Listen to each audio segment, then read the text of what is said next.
Hey guys, my name's Crystal Kenny, and I'm in love with creating. All things artistic and imagination involved. I'm an American girl who chased her creative dreams all the way to Paris, France, making a living using photography. This podcast takes you inside the stories of all the artsy folks I've met along the way and gives you that extra push to discover your creative gifts.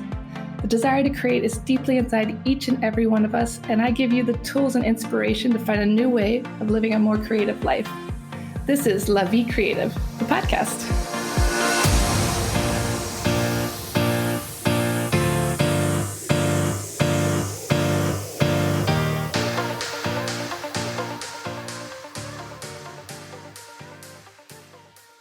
Today on the show, I interviewed Gia de Cadenet. Gia is originally from Florida, but's lived in Paris for 16 years now. We talk about her writing career, her 2 books, and what it's really like to be a writer in Paris. So welcome to the show, Gia. How are you today? Great. Thank you. Thanks for having me. We had the great chance to meet each other at the Inspiral Authors event. I had so much fun that night, and I was so happy to meet you and get your books, and I hope you've been doing great since. Yeah, it was a wonderful evening. Yeah, I had a great time. I've been enjoying yours as well. Well, thank you. It's so nice to share books with other authors. You know, we always want each other's feedback. It was such a great night. But I want to go back to you and talk a little bit about your Paris story. Now, I know you're originally from Florida, but what brought you to Paris? Honestly, probably at the very, base of things. Kind of like you. Maybe I was the weird kid who fell in love with Paris for no apparent reason. Yeah. Well, maybe not no apparent reason. I had a French teacher when I was 7 years old, my first French class, and I just utterly fell in love with the language and annoyed the hell out of my parents until I finally got to go to Paris for the first time in college. And it was everything I hoped for and not anything I wanted at all. Like, wait, that's very confusing. So everything you hoped for, but not anything that you wanted. Yeah. Well, at least at the time, if you were studying French in the United States, the message was the 2 countries are like, we have this big history together with, the Enlightenment and our revolutions at the same time, the rights of man, and we supported each other. And we're like cousins, and our cultures are so similar, which is just a lie. So I came for 6 weeks, and the first 3 weeks, I was essentially stuffing down a lot of culture shock. And I was 21, and I was really taking anything that was, like jiving with what I had been told as like a personal failure.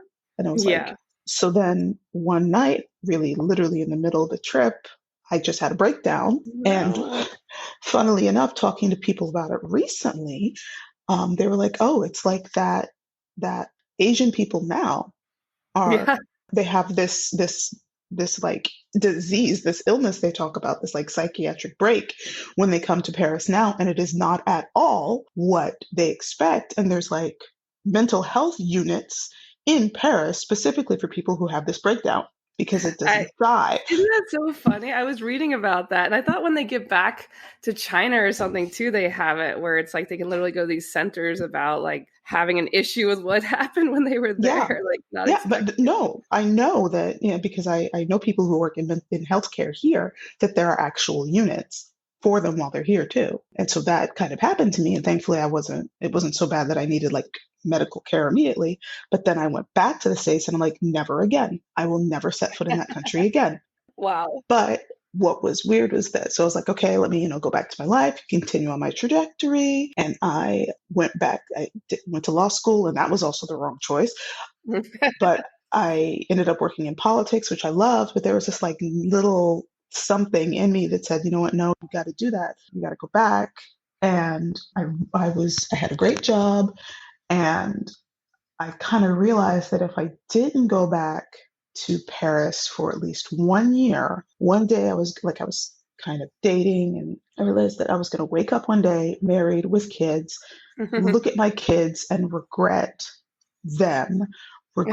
not having gone, and I couldn't put that on a husband, Yeah. child. So I said, let me just go ahead and do this. And I'd always wanted to get a master's degree.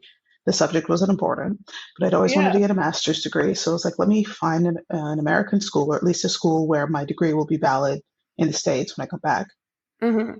So I'll go do that, have my year or two in Paris, and then I can, move on with my life. I can say I did that. So that's what I came to do. But as And luck would obviously, have it, yeah, life had other plans for you. exactly.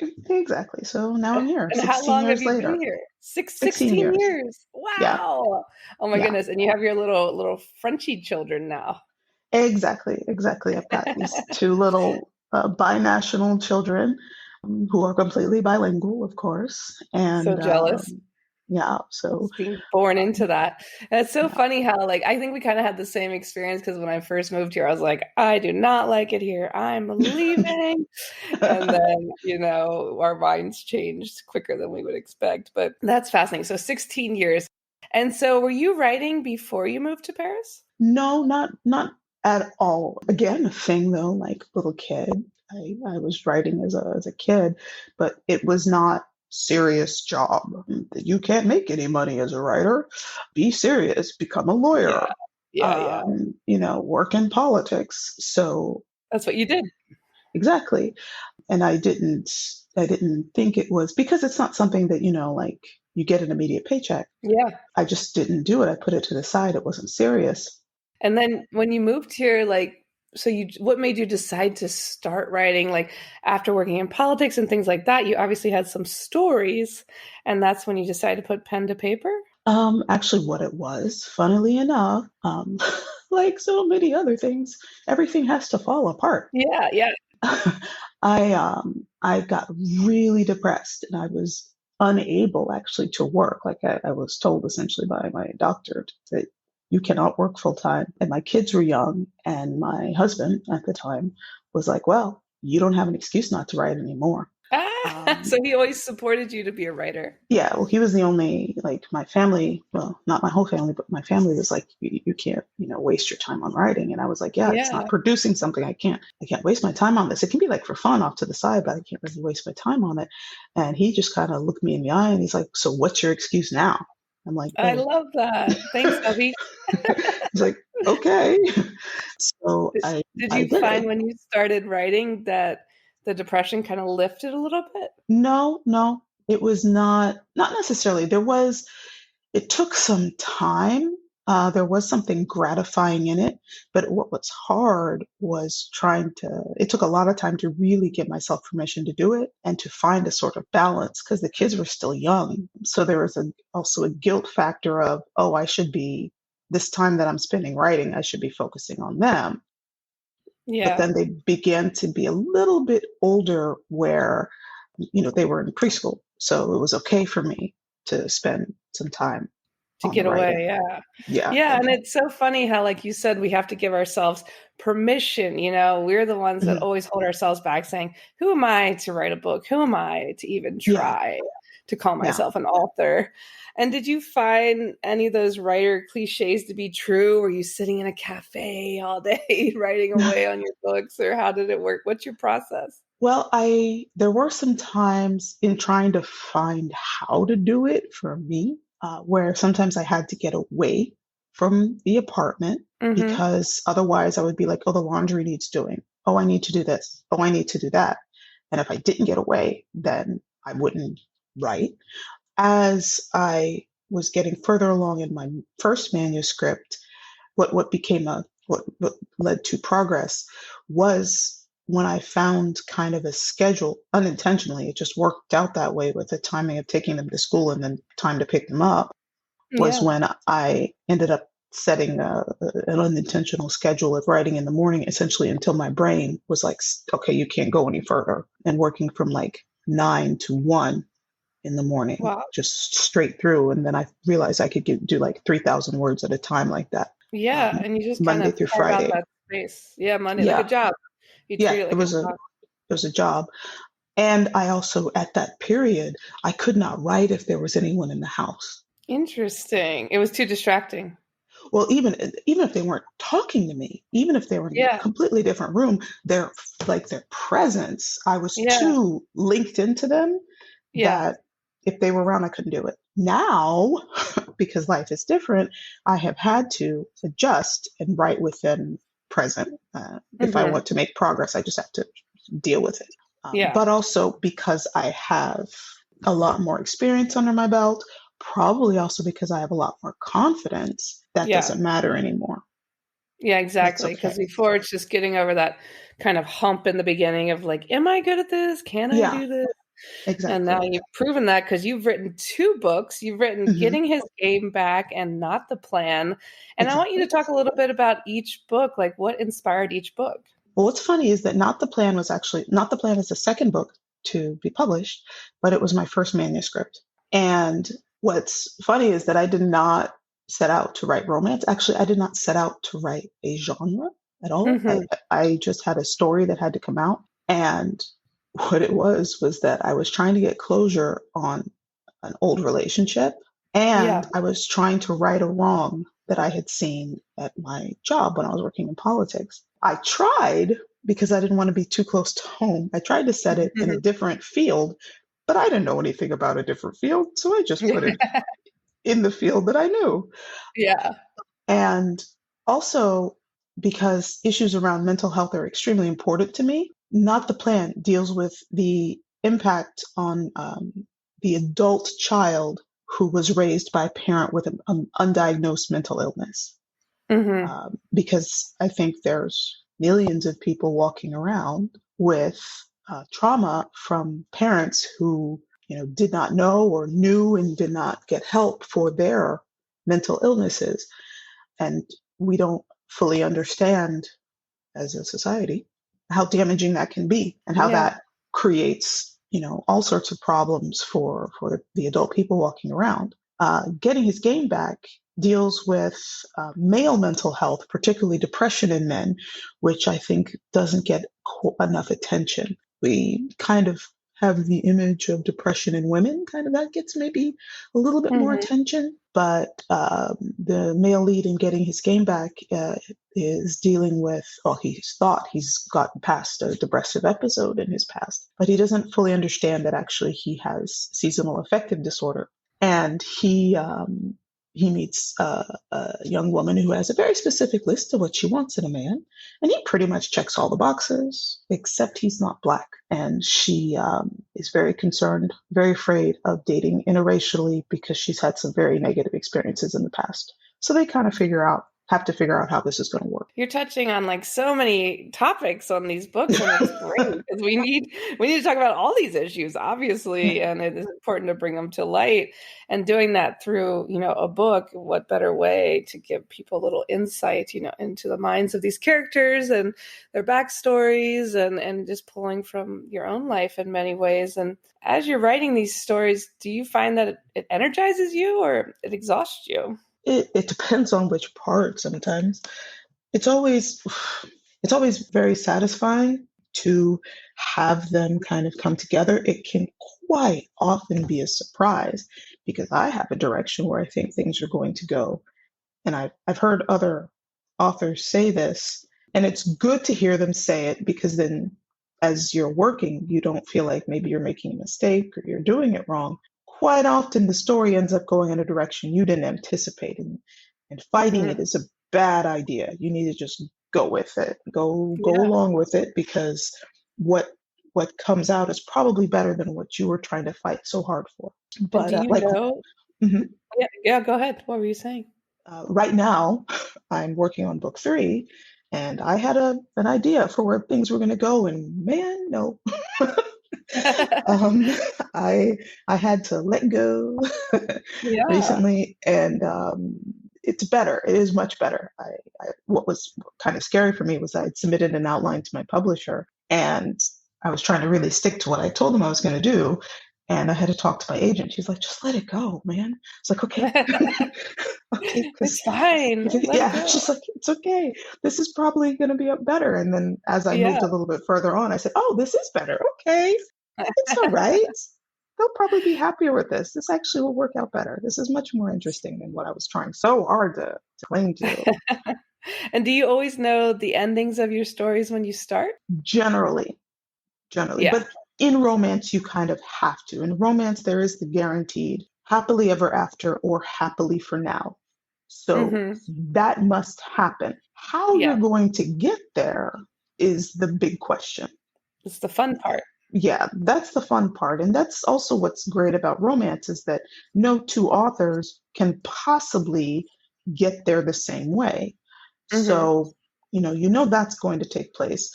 But in the change in what has happened in my current project, they really have come at it from a completely different direction than I thought was going to happen. So even now, I'm maybe 7/8 of the way there, Hmm. but there's still room for a change. Like I'm still not 100% sure what's going to happen in that last part. So, Yeah. Just go with okay, it. yeah, I think I know, but I'm not I can't say for certain how exactly we're going to get there. I know they're going to be together, but I don't know exactly how. Yeah. Spoiler alerts, guys. Yeah. Yeah. And what are some common traps for aspiring writers in your opinion? What are some things that even as yourself when you were starting out, what were some traps you kind of fell into when you started out? Well, the big one I think is self-doubt, of course, because you can really easily talk yourself out of success. Yeah. Being not being or maybe the opposite, getting too many opinions Yeah. or thinking you have to do too much research to be certain of a lot of things, because one thing I'm doing as I go, like the number of tabs I have open at one time. For example, my current work in progress, the male lead, he's a blacksmith and a mechanic. I don't know anything about these subjects at Yeah. all. And sometimes as I'm going, I'll need, a detail about like he has to help one of his employees. And I know that as I'm going, okay, he's the employee, one of his employees is going to come in and ask him a question and like interrupt him. The point is in the scene, he's annoyed because the employee interrupts him. But in order for me to make it realistic, I need to have the employee ask a realistic question about something he needs Yeah. help with. So then I have to Google really quick a reasonable question and a question that's at a level of like not a stupid question for somebody who's employed by him. Now, if Yeah. you're a newbie writer, maybe you're going to sit there and think, oh, wait, I need to make sure I understand all of mechanics for blah, blah. No, you don't. You don't need to know that. You need to ask yourself, just for that 1 second, open a Google tab. What's like a mid-range question? Put that in there about, the crankshaft. And why would he ask, something about like manual transmission?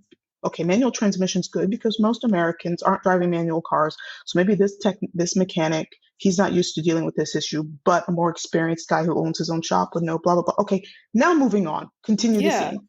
That's all Yeah. Yeah. that takes you 45 seconds. But a Yeah. new Because I think, author, like you said, they get wrapped up in it. yes, a new author, I definitely would have at first, which is also the why I was able to cheat with my very first manuscript because I was setting in a world that I know. Yeah, exactly. You felt more comfortable to write about something you know. I think Yeah, there's been a couple authors who said, like, tell the truth, write what you know. yeah, And that's kind of what you've done to start out, which is a good mhm, way to start if you want to be a yeah. writer. You want to write what you know. And do you And think that, oh, yeah. I'm sorry. And some advice I've heard is that people are like, and it was something I resisted too, saying write what you know. Like sometimes people think, oh, it's a bad thing if I write what I know, or like I'm not good enough if I only write what I know. Like that's maybe I've heard this advice. Maybe I should try to be better and not do that. Well, no, what you need to do in the very beginning is just get your first work out there. So rely on what you know at first, Yeah, and then later you can move on to something else. There's I nothing think wrong with starting, where you have a leg up. that's great advice. Because I think just like with any business or any new venture, you're like, oh, I can't go to all the lights are green. I can't do it till I know everything. Yeah, It's like just what you said, start with what you know. yeah. Don't wait until conditions are perfect. With anything, whether it's writing or anything you want to do. And do you think a big ego helps or hurts writers? I think it hurts because, oh my goodness, what's that? It's kind of like the Dunning-Kruger effect where like there's a point of knowledge where like you have enough knowledge to know that you don't know everything. Mm-hmm. But then they're like underneath that, there's people who think they do know everything. Like, Yeah. like once you've reached like PhD level in a certain field, you realize you know nothing. But then That's a people, good point. the people under that are sure they know everything. So It's very humbling yeah, getting a PhD. yeah.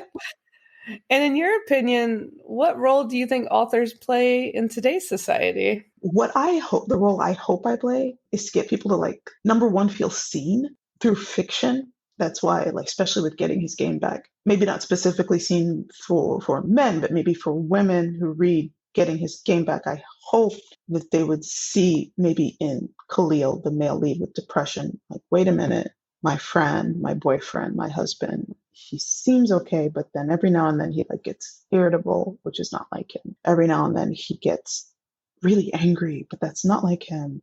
In Getting His Game Back, I literally put a list. There's like a part in the point where it's the list from Harvard Health, the Harvard Health article of male signs of depression that don't look like depression as we. Yeah. I want people to feel seen. Same thing in Not the Plan. I want people women who, or other people, anybody who have a parent that they think is just difficult, but then Kareem, the male lead, flips it around to her saying, no, this is not just difficult. Your mom is not just difficult. Something else is wrong. Yeah. And I've gotten reader feedback. Like I have literally the emails people have sent me taped to my wall saying, that's great. You heard me, you saw me, your book, like, yes, this is my experience. And that's what I want, Ted. I want you to be entertained. I want you to have a good time. And I think that's great in romance. I imagine, I'm not a big YA fan, but I sincerely hope that is happening. I'm pretty sure it is for young adults. I think that definitely happens in fantasy, because fantasy, yes, you're having your escape, but I know there has to be a degree of seeing yourself in a different way, or having an experience that like reminds you of yourself or the world around you in a different way. That's totally the case in comics. Like I had to unfortunately have a conversation with a friend that wasn't really getting it, or a friend of a friend, that like the X-Men comics, the original X-Men comics were about racism in the 60s. Like she didn't catch that. Yeah, like, yeah. That's a social commentary. And she was Some like, what? undertone. Yeah. Like, that was about superhuman powers. Yeah. But I was like, that was like about being othered. She was like, what? I'm like, yeah, you know what? Never mind. I'm just going to go have a Coke. Moving on. Yeah. But like all of media. And I think what's awesome, especially along with the fact of self-publishing now, we don't have the gatekeepers of traditional publishing anymore. Anyone who really has the time and the resources, because you do have to have especially time as a resource, to self-publish can have this opportunity to say, here is my experience that I think you might relate to. And I made some notes actually for your book, because a couple of things that you said that I really would like. I need, Netflix to read your book and take Emily in Paris down and make your book the new Paris show, because number one, you start with crying, you need to start every American Girl in Paris show with crying, because that is the core experience that we all share. There is some point for every American girl who comes to Paris to have a sit-down breakdown in the city someplace. Yes. Some public breakdowns is where it's at.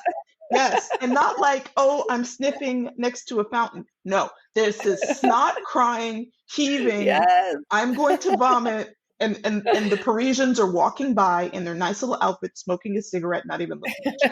Like that must be the start. Yes, tell Netflix. Make sure you tell Netflix. Exactly. And then also the part where you talked about you can tell the foreigners by their shoes. It's true. I was like, oh my God. If nothing else, if someone had just like handed me that section book, I would have been like, yes, an American woman wrote this. It is Yes, 100% you would because know. you know what? I was with my kids. I don't know where, like, what part of Paris we were in. I was with my kids, and I was like, "Those people are American over there." We couldn't hear them. These people are Look at their American over there, and they're like, "How do you know?" And I'm like, "Their shoes." shoes. See? My daughter's It's like, true. "What do you mean?" I'm like, "I don't know, but it's the shoes." Their shoes. I love that you can appreciate that too. I've had so many people be like, "Oh, have you watched Emily in Paris?" I'm like, "I can't. Like, I've already lived it. Like, it's not my Emily." No. I don't know. I think, although I did read an article, well, I didn't get to read the whole article. It was on Twitter. I saw it on Twitter, and they were a New York Times article where they apparently like interviewed Americans who actually live in Paris about Yeah. Emily in Paris, and everybody was like, "Please don't even talk to me about that. Yeah. Don't I even don't talk to want me about it. Get I it away can't. from me. Yeah. The lies, the lies, the lies." Yes. The only thing I did enjoy about the show is it's beautifully shot. Like It Paris looks is. amazing It, as from a it, photographer point of view. it was. I did find it visually appealing. Yes, visually appealing. There's no trash. It's very nice. No trash cans. It's Yeah. lovely. Yeah. And how would you define creativity in your own words? What would you say creativity is? It's kind of the opportunity to breathe I like and to that. feel settled within yourself. And almost, I'll say this quietly so my daughter can't hear me. She's in the other room. It's like the thing that I am always waiting to do and to be. Like everything else I am tolerating almost Yeah, until it's time to be able to be in that.